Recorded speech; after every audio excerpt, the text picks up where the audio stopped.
Hey there, welcome to TechTube. Today I'm going to show you how you can post pictures and videos as a post in threads from PC.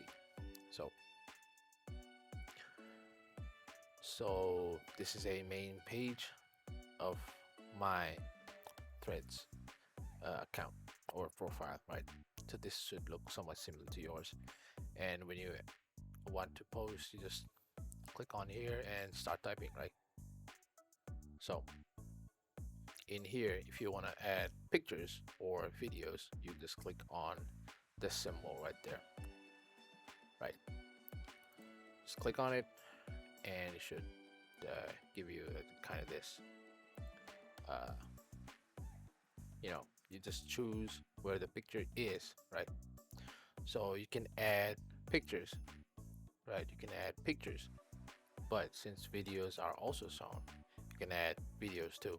So let's say if I want to add some pictures, I'll click on this and click on open. If I want to add a video, I'll just click on this, click on a video, and then I'll click on open.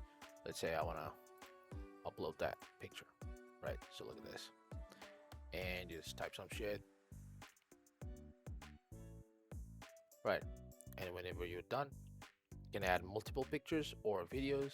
Then what you need to do is click on post. It's posting, and there we go. And look at this, just post the picture. So if this content helped you, make sure to like, share, and subscribe to the channel. Thank you.